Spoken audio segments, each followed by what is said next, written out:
What's good, everybody? I'm Jay Webb, and thanks for tuning to another episode of Over Quota. Please don't forget to subscribe, rate, and review if you haven't already. And if you're watching this on YouTube, you should be able to find the link that says subscribe right there on this page, on this channel, or go to the J David Group logo and click that, and you'll be able to go to the YouTube page, and you can subscribe there. Really appreciate it. Now, today I'm going to shift the focus from a traditional sales discussion that I usually have to talk about job search, right? Like this morning, over 3.8 more million people filed for unemployment, which brings the number to over 30 million now looking for a job as a result of COVID-19. And I wanted to make sure that if I'm not able to help you directly, meaning that I can, recruit you into a particular company, I want to be able to help you through these podcasts and these interviews. So you'll hear me do more of these. And this is actually the inaugural, or the first, if you will, of this kind of an interview. As always, the J David Group will be sponsoring this podcast. My company helps high growth software companies recruit top software sales leaders and salespeople. So to learn more, go to the jdavidgroup.com/hiring, or go to the jdavidgroup.com/looking if you're looking for your next big challenge. Now, my guest today is Amy Suchanek. She's the Chief People Officer at Noble, which is a global supply chain management and technology company serving the U.S. military, federal, state, and local governments. Amy, welcome to Over Quota. Hi, Jay. Thanks. Thanks for having me. I'm happy to be here. I'm happy that you're here too. So let's start there with what I just ended with. Talk to me a bit about Noble and the service and products that you offer to the marketplace. Yeah, so I, in short, like to describe Noble as the Amazon for the military. So we're really helping to get our military what they want when they need it, so they can do their mission. And I feel really proud to be a part of that. It's purpose-driven for me in that way, especially COVID-19. Are very busy trying to make sure that military is safe out there. Also, the state of Massachusetts, right now we're working with them to get some masks and gowns. I was just about to ask you that. So someone would come, let's say, for instance, if they're in a decision-making capacity, so to speak, or maybe a sourcer within the military, they would come to Noble and source, N95 masks and other PPE. Is that correct? Yeah. So they buy through, but yeah, purchasing contract officers are who we work with to secure the PPE. Right now, that's the big demand, and we're working a lot with suppliers to get the goods where they need to be as soon as possible. Would ventilators fall under that? Yeah, as well? Yeah. Absolutely. Yeah, we just delivered some actually yesterday, Wow. and we've got a few more that we're waiting to come in. So yes. Absolutely incredible. Wow. Okay, great. Well, then I'm even happier that you're the first person in talent that I'm talking to, because it's just so relevant right now, for sure. Definitely. And as I just mentioned in the open, of course, we now have 30 million people that have filed for unemployment as a result, or over 30 million people as a result of this COVID-19.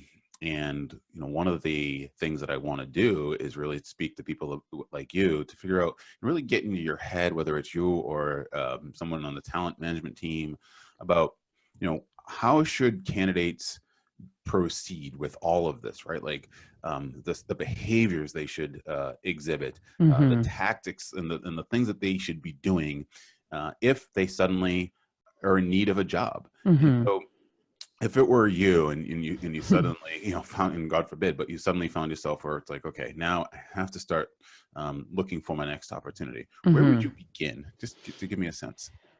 So ideally, you're never at that point, right? In a perfect world, you've got your professional hygiene where you're cultivating your network and staying connected.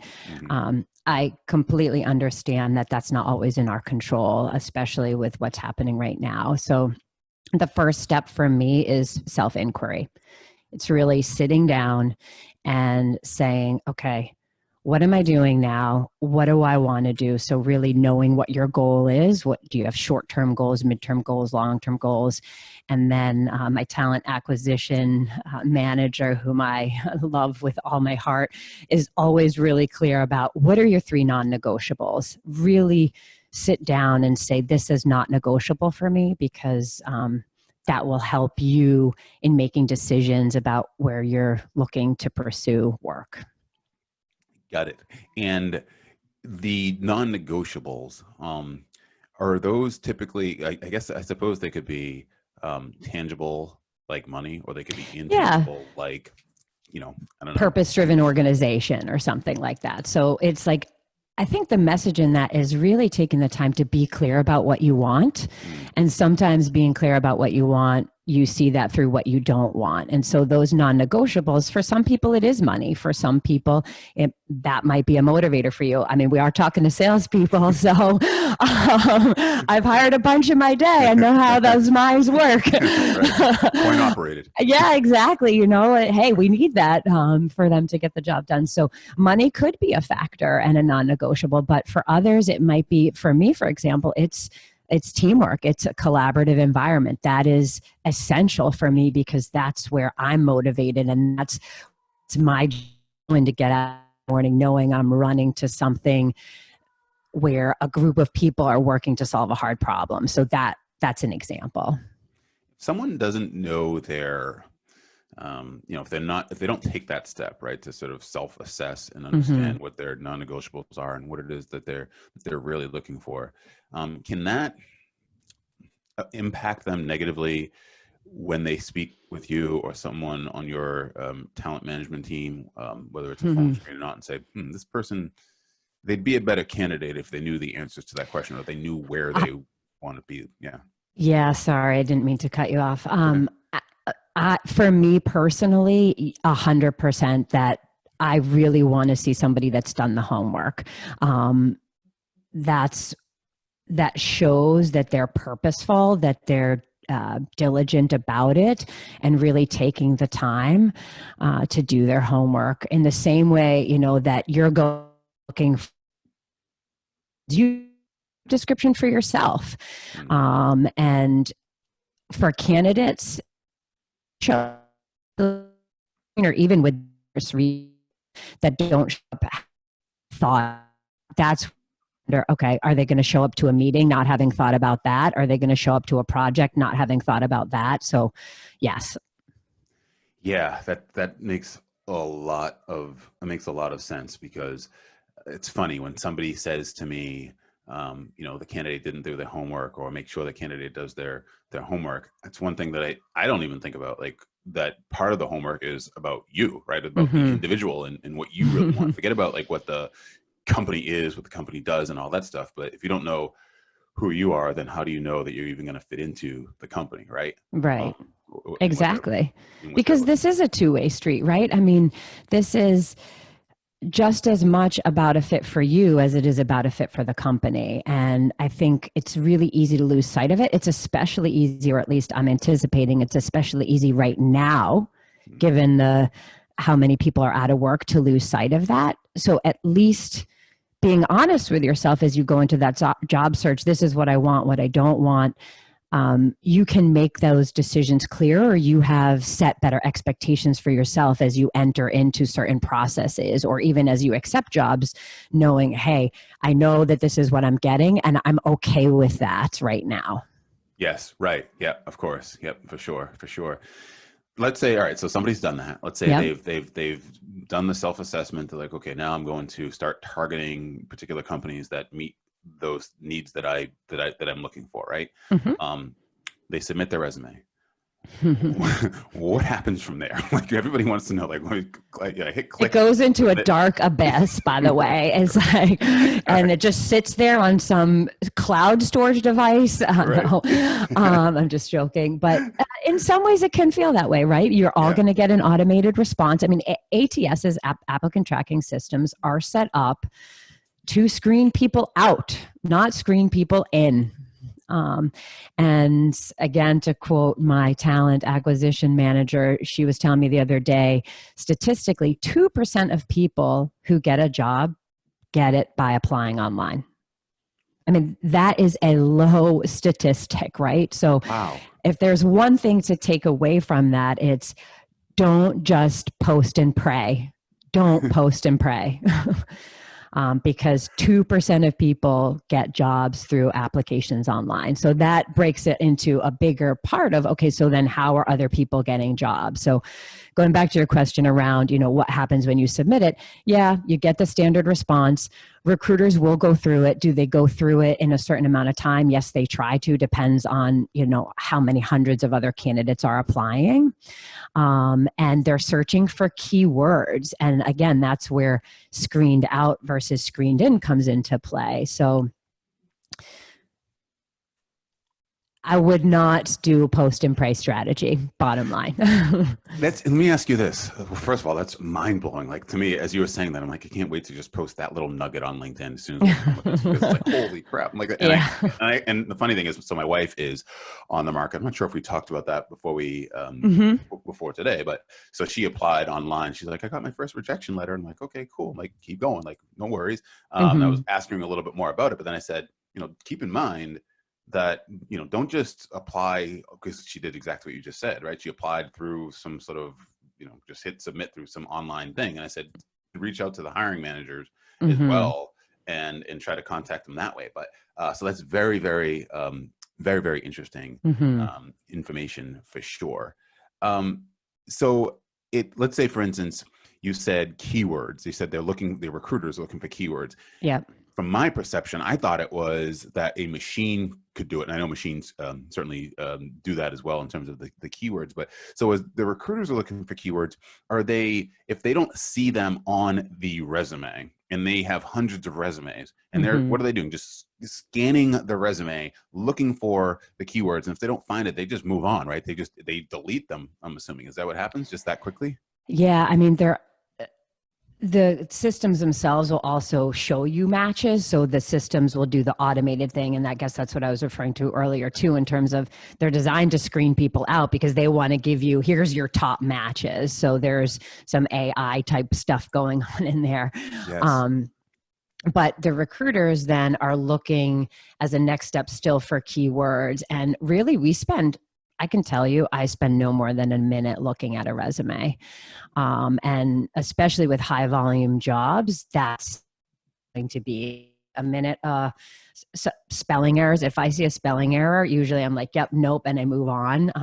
That's very dogmatic and black and white, but it makes a difference, especially in this kind of marketplace right now, where now there's a lot of candidates out there looking for jobs.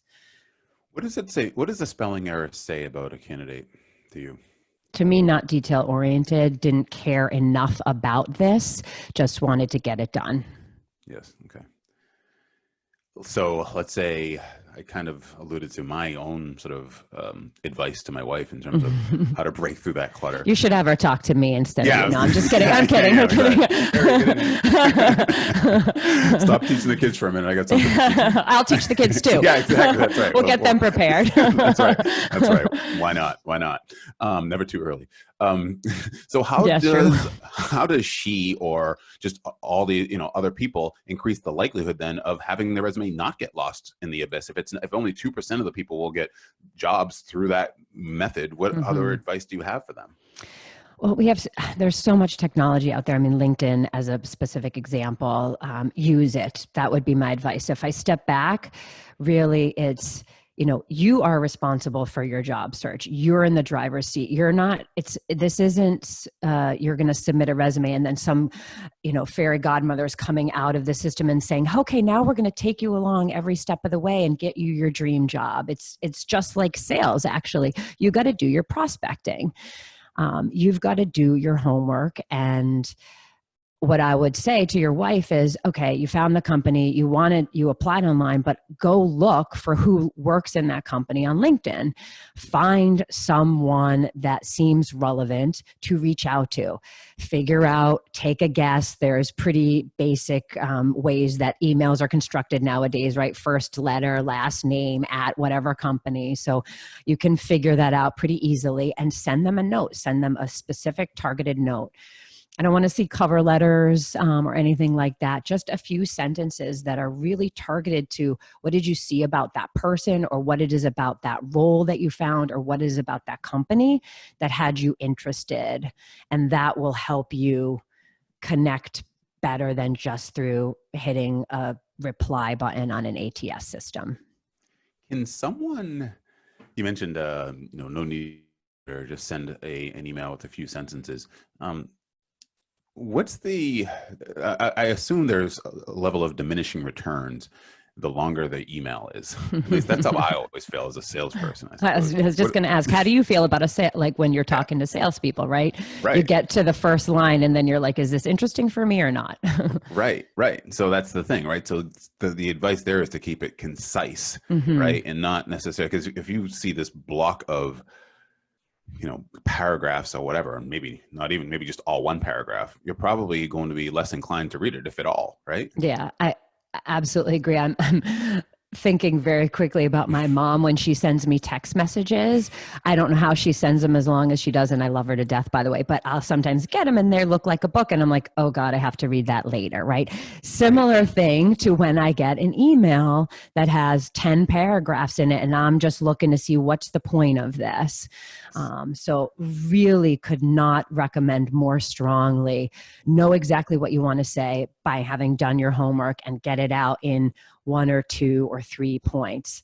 One more thing on that. Someone once told me, there was a study done, and this was years ago, but someone once told me, if you start an email with, I hope you don't mind the note, that elicits more response back. And this was, I don't know if it was in like a Sandler training or something like that, but again, it was years ago. Yeah. But I have started to use that when I'm reaching out, when I'm trying to connect with people. And I have found that I tend to get more responses when I use that. Try it. I don't know if it works, but I hope you don't mind the note. Usually gets people in like, oh, okay, let me look to the next sentence. That is interesting. Wow. Okay. Yeah, I just wrote that down verbatim. I hope you don't mind the note. I had never heard of that. And by the way, you mentioned Sandler. Was it you were in the Sandler training or somebody else was in the Sandler? I sat in on it with our salespeople for like a half a day just to kind of see what are they teaching these people and see what I could pick up on. So I was not personally part of the whole thing. Interesting. Yeah, I'm a huge proponent of Sandler. So that's okay. Cool.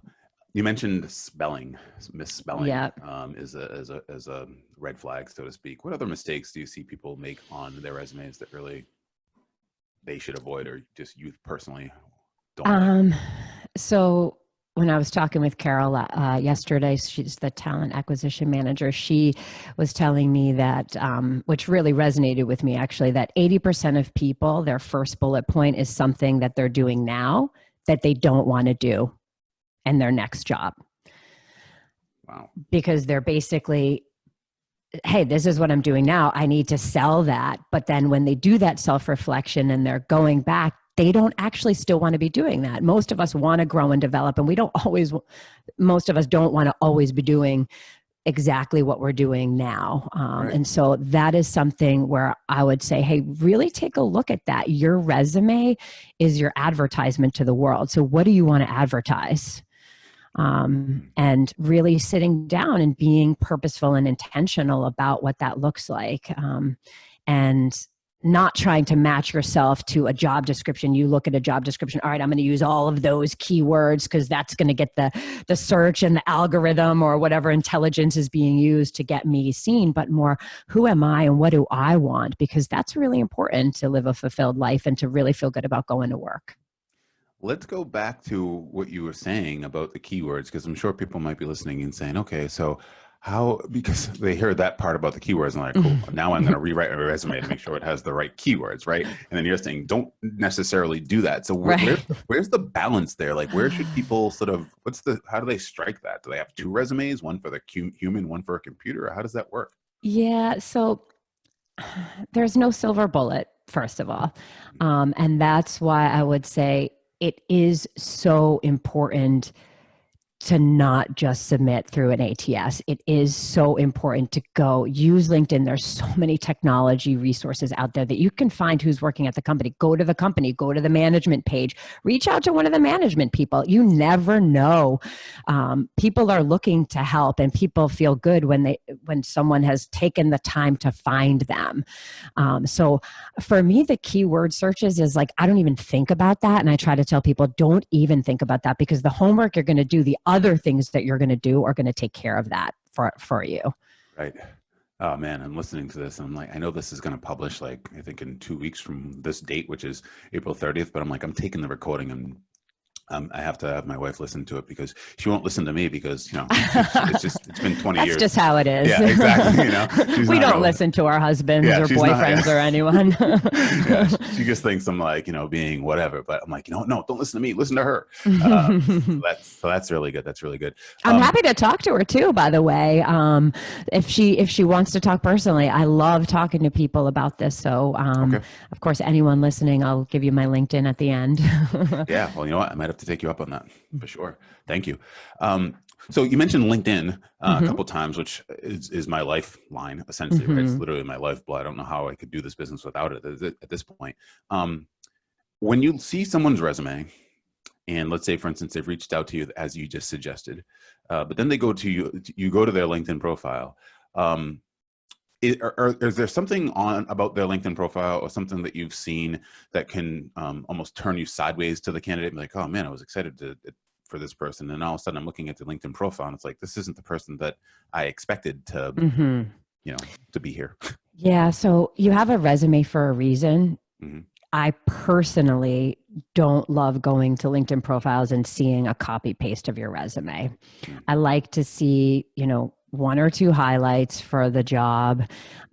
So write something, but not a novel. Also, sometimes get curious when I see a ton of 5-star reviews on you, where it almost, and this is my skeptical side coming in a little bit, where it almost looks like you've gone out and reached out to a bunch of people. Hey, can you write something about me? And, you have 5-star reviews. So it's a bit like Amazon, right? You're going and you're like, okay, is this a verified buyer? So that's something to me that is always just curious, and something that gives me pause. But the novel writing and then the reach out to friends and have 1 million 5-star reviews. How closely do you look at reviews? You mentioned that, but is that something that you use all the time or not? Me personally, no, because I do then feel like, all right, somehow maybe I just feel like I wouldn't be guided by that. I want to connect with the person and really see what are they about, where are they in their search right now, where are they in their life right now, is what we need them to be good at, what they want to be good at. And so I really take the review as neither here nor there. I agree. I'm the same way. I was just curious. Yeah. So let's say that you've seen the resume. They had a nice, clear, concise email to you. Their LinkedIn profile was, essentially augmented what you've already known about them, right? It's starting to feel really good. And you set up a call with them. Yeah. How are you going about evaluating them on the phone initial call? And maybe you don't take maybe you would if they found you directly as opposed to going through the traditional means, right? How would you evaluate them on a phone screen? What are you looking for? I'm smiling right now. I don't know if you can tell if you're listening. But what immediately came to mind as you said that was, be prepared for your elevator speech. I know that probably sounds like something from the 70s or 80s that you've talked about forever, but you've talked about it forever for a reason. It's important to have an elevator speech. What's your 60 seconds, 90 seconds at most? So that goes to the preparation piece. Know what you want, know what your non-negotiables are, have that in your back of your mind to really help you prepare that elevator speech. The worst thing for me on a phone screen is when I ask them the question, so give me your 60, 90 seconds, and then they literally talk for 5 minutes. They don't take a breath, they don't pause, and I'm sitting there and I've already gotten into my emails. So it's really important also in those cases to follow instructions. Like, I'm listening to see, are you following instructions? I'm not trying to get you. There's no test that's happening here, but I asked you to give me 60 to 90 seconds. Can you do it? So that's really, really important for me. I also don't want you going line by line through your resume. I can read. You sent it to me for a reason. don't take me line by line through it. Let's have a conversation. I want to hear about who you are, why you reached out to me, what it is about our company that gets you excited about the prospect of working there, and what is it that you can bring to the table that makes that a match for us.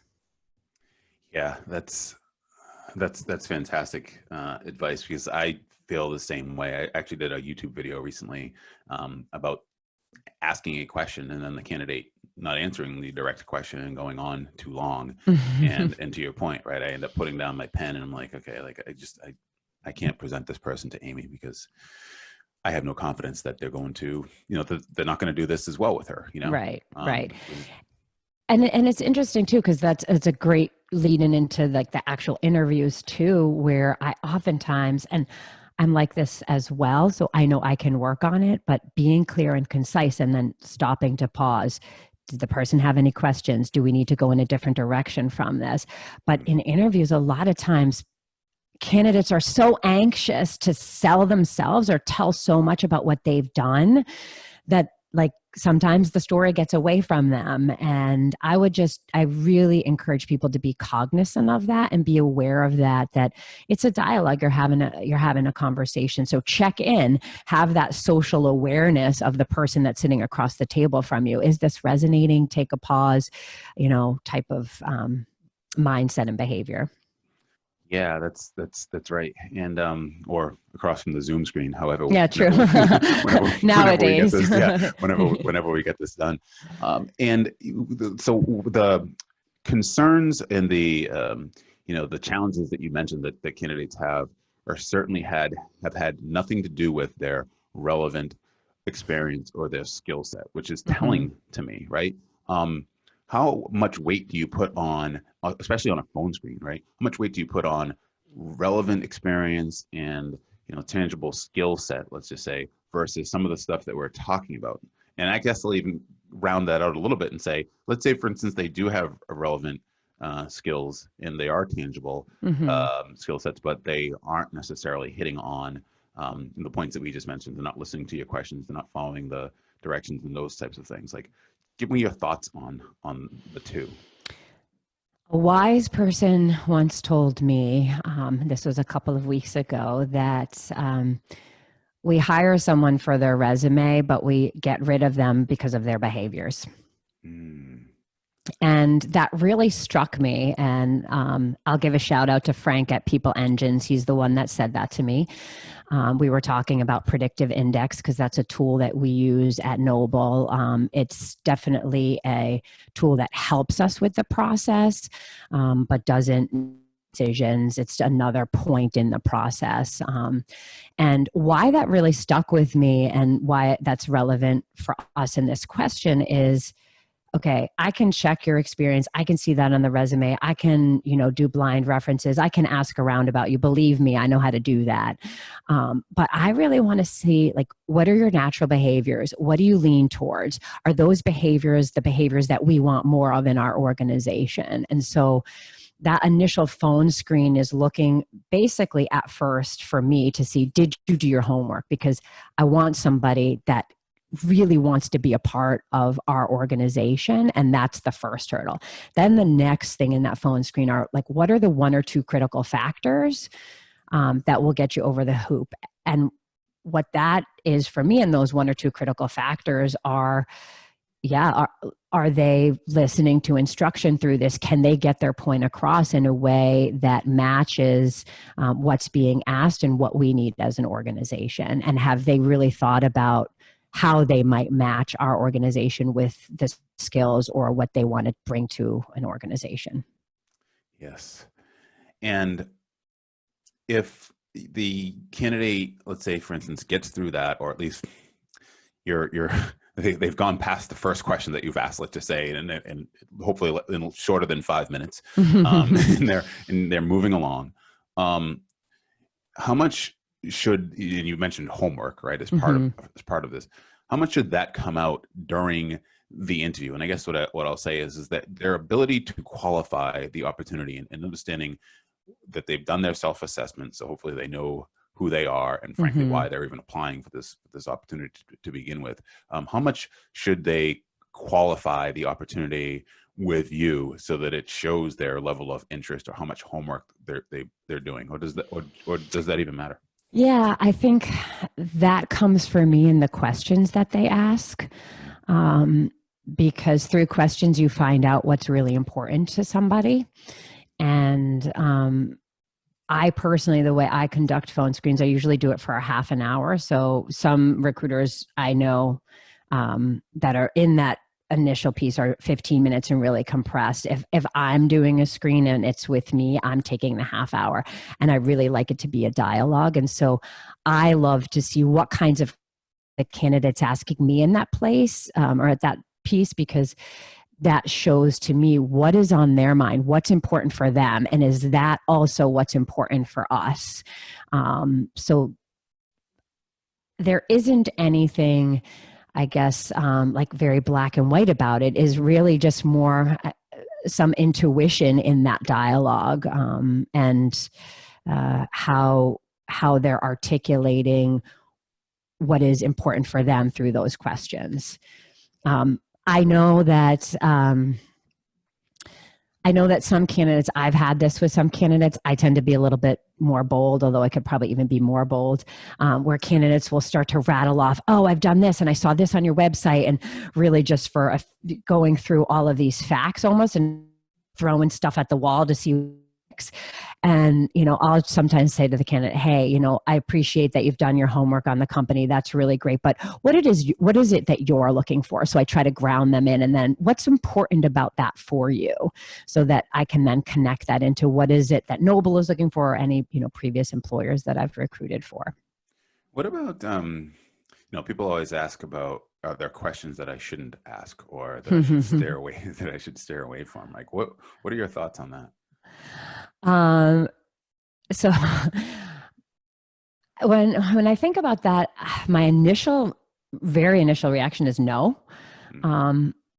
But maybe that's also my personality. Definitely don't like asking, like, what is it like to fraternize with the others in the office? So let's stay away from those types of things. Right. If you're interviewing with a private company, I know that private companies tend to be, especially for sales, tend to be a little bit more close to the chest on gross profit margin targets, or, actual revenue or things like that. So if you ask that question and you get kind of a sticky response, or feels like a danced around response, that's usually because they don't like that kind of information at the early stages. Anything like real proprietary in terms of technology or things you wouldn't want to dive into, but those are the only things that really come to mind. What about compensation? A lot of candidates aren't sure what to do with that. That's a great question. Well, technically, recruiters aren't allowed to ask, as we know that now. You can go either way on this one.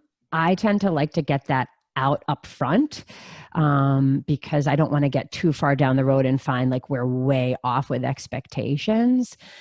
So that's usually on my checklist of what are your expectations around compensation? I personally, when I'm coaching people on that, I personally tell the candidate that you should be clear about that, or give a range about that, because the last thing you want to do is go through all the time and effort and then you're so far off from it. So I don't think that that's a no-go. I think it depends on the situation is what I would say, and what you feel comfortable with. One of the things too that I'll add to, qualifying the opportunity, and to your point, is you can glean a lot of the way that they think, and how much business acumen I think a candidate has based on the questions that they are asking as well, right? And especially for salespeople, right? If they're speaking to a chief people officer, can they hold an executive level discussion with executives, right? Because maybe those are who they're going to be selling to, right? And do they have that? Are they asking those next level questions, right? The first level, second level, third level questions. Speaking of Sandler, are they able to do that in a way that keeps the conversation moving and shows that they have a level of knowledge without necessarily throwing up all over the place, you know, Yes. throwing your website on, you know, Yes. you can tell a lot that they've done their homework based on the questions that they're asking you, because they're so relevant to some of the stuff that you've seen. So I think that that's really important too, as well. Yes. I totally agree. Could not agree more on that. Yeah. And how about wrapping up the interview, right? So you're coming to the bottom of the, you know, the hour, so to speak. It's almost 30 minutes in. They've asked their questions. How should they leave it with you? What are the closing remarks that are best practices, or that you like to hear from a candidate before they hang up? So I always like it when a candidate asks point blank, so what's the process? What are next steps? Probably a bit like sales, right? Like, yes, you want to get what the next step is before you leave that meeting. Don't be obnoxious about it either, right? Use your emotional intelligence to find that balance. I personally, in my phone screens, occasionally will ask, so why should we move forward with you? And that's where that kind of 1 minute closer preparation is important, where they're prepared for it, but also what I like to see is, how do they take the 30 minutes or however long we've talked, that dialogue? Are they able to go through a thought process in their head that can match what we've talked about with what they bring to the table? I also really like it if candidates are honest with me, that just say, hey, you know what, there's a couple things in here that that struck me that I'd like to just understand a little bit more, because maybe they're still unsure. So really just be honest in closing that remark out. But I like for a candidate to be able to connect the dots on what we've talked about and what that means for them in that final minute. And I think that you mentioned, like when they're honest, I think to me that indicates a level of confidence too, as well.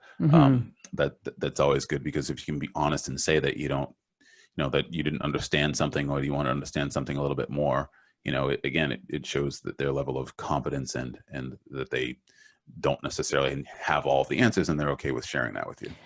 Exactly. Because that's something, when I think about like just basic competencies or characteristics that I look for, like one of them is humble or vulnerability, right? Showing that vulnerability in that humble behavior, and being willing to say, hey, you said this about your company.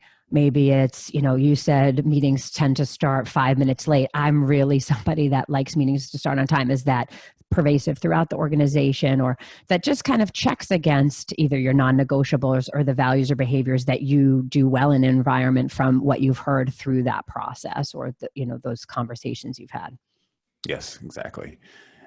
Now you've gotten off the phone with them. They're just scheduling a time for them to come in. You meet with them, or whether it's in person or Zoom. How much more prepared should they be? And how much deeper do you want to go with them in terms of their experience?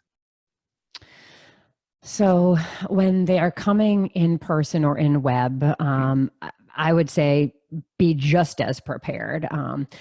I think if they're meeting with a bunch of different people, know the people you're going to meet with, look them up, do your homework on those. That seems to be a theme here.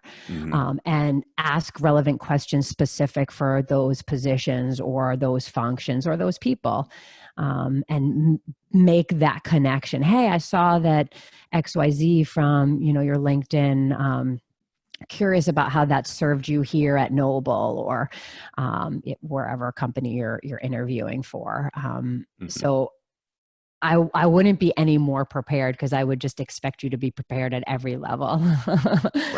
Right. Yep. Okay. That's good. Core competencies, right? What are you looking for? And you can talk about you directly or hiring managers, within other functions at Noble. What are the three?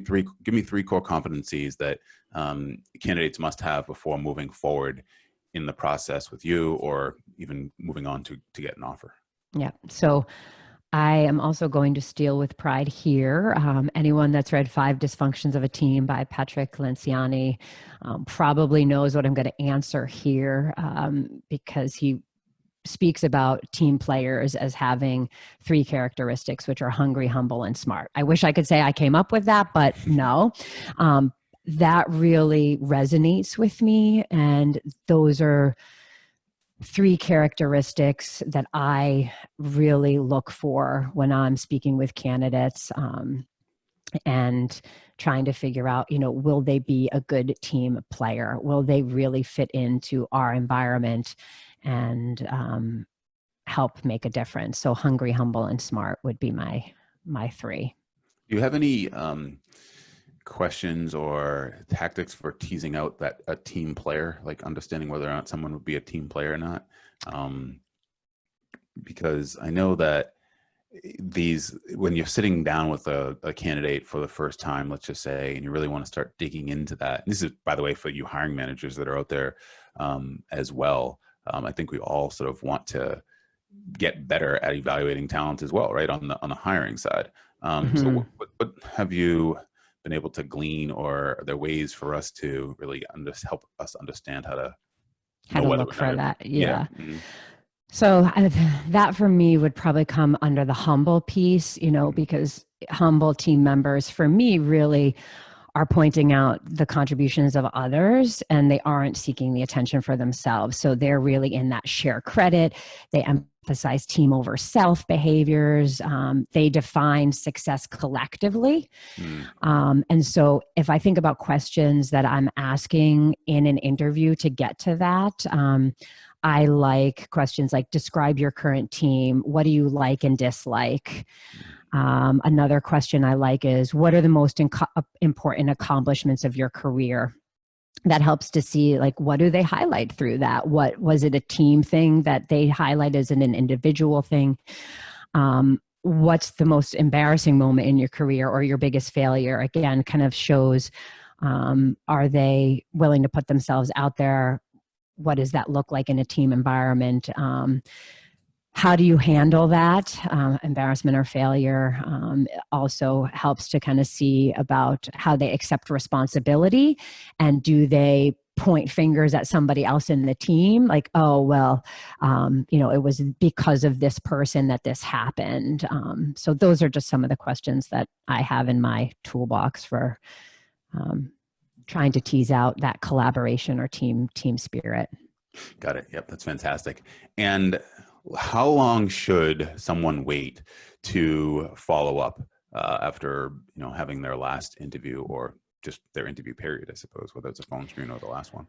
It's funny. I debate this with people because I've worked here in the US, I've worked in Germany, I've worked in Hong Kong, and there's pretty big cultural differences around this, mainly because Americans tend to write thank you notes. And I appreciate that. What I don't want is a thank you note that looks like you went and searched on Google how to write a thank you note after an interview. So again, do your homework, take one thing that really resonated, and just say thanks. That is probably more my cultural upbringing, because I debate with my German friends about that, or, we had big debates in Hong Kong about that. So that usually elicits them to be on the minds of the recruiter or the hiring team. And you can also see, when you do that, do you get a response back from them? And who might you be working with and interacting with, and how do they behave around things like that? So I appreciate that. If I'm really going to bottom line your question, 2 to 3 days most, I would wait to get back after the interview. If let's say, for instance, they send the follow-up email and they thank, and they do the thank you, and they don't hear anything back that day, the next day, is that what you're saying? Wait 2 or 3 days before you follow up again? Or are you saying, like, how long should you wait when you don't hear anything? And what do you think and what should they take from that, by the way, if they're not hearing back? Yeah, good question. So first thing, usually like in the interview, if I'm closing it or your talent acquisition manager is closing an interview process, especially if they've been on site or in Webb now, usually it should be, hey, this is where we are in our process. We've got 3 other candidates that are coming in. We plan to make our final selection by X date. So, and if you don't hear anything by X date, then I highly recommend reaching out. hint, we do buffer that, right? Because we want to make sure that the candidate that we want, that we're offering, and we're giving them some space to accept, and then we can go decline other people. So the longer you don't hear, the more the indication is probably you're not the first choice candidate. From the thank you note piece, I would say about 50% of people actually respond to the thank you note. I try to respond to all thank you notes that come to me just by saying, thanks, it was great to meet you. Really appreciate your note, just because that's who I am. And I appreciate that connection and that they've taken the time. I wouldn't take it personally if a manager or someone on the team doesn't reply back. The thank you notes are such a debate that I wouldn't even think twice about it. But if you haven't heard anything and they said they were going to be following up, I would just give it 2 or 3 days beyond that and definitely follow up with the company, usually the talent acquisition person. Have you ever seen anything in a thank you note? And if you haven't, just tell me, because this might be a question out of left field, so to speak. But have you ever seen a thank you note that saved a candidate? In other words, you weren't necessarily all that excited, but then you got the note and you're like, maybe I should consider this person still. So nothing specific. However, there has been a case where we had a couple of candidates that were pretty much like all the same, right? No, of those 3, no one really stood out head and shoulders above the rest. And so we were moving all 3 into the next round. And there was one of the 3 that wrote a thank you note. And so that was really rested on the hiring manager of, okay, so this one person reached out, really showed and took that extra step. So that gave them a little bit more of a oomph beyond the 3, but that's the only case I can think of. There wasn't anything specific in the note. It was more the act itself. Well, the hot take that I just got from you is that there were 2 other people that were moving to the next round and didn't send exactly thank you notes, right? So number one, that is possible for you to not write a thank you note, which exactly did really well in the interview. And then also think about you guys that are listening, how just a simple act of writing a thank you note can differentiate yourself through the process. And again, when there's so many people and there's so much competition out there, and don't take it for granted that everybody's going to write a thank you note, because clearly you just heard Amy say that's not necessarily the case. So write that thank you note and it could help differentiate you even more, for sure. Very good. Okay, one last question, which is, are you hiring? For which positions, and how can people connect with you? Yes, so we are hiring at Noble. Noble.com is where you can find our careers. We're specifically actually hiring some salespeople right now. However, we have a very specific need, so they need to have a military background. It is a very special function and role. So anyone listening, sales, military background, go to noble.com or find me on LinkedIn. I'm Amy Suchanek, so AMYSUCHANEK, and reach out and I'll take a look and connect you with the right person. Also, I am a professional coach, so if anyone listening would like to talk or set up something around their own insights and self-reflection, way back to the very beginning of this podcast, happy to connect with you and figure out how we might be able to work together. Fantastic. And one thing, just to qualify the military background meaning they have served time in the military, or military background meaning that they've sold into the military? Ideally, well, if they've sold into the military before, that would be good. Yes, we have been looking for people that actually have served because they understand how the military works. But if you have specific experience really selling to the military, then that will also be good. Fantastic. Amy Suchanek, thank you for going over quota. Yeah, thanks for having me. Absolutely. Goodbye, everybody. And again, if you're listening to this on YouTube or watching on YouTube, don't forget to subscribe. Goodbye, everyone. Cue in the music.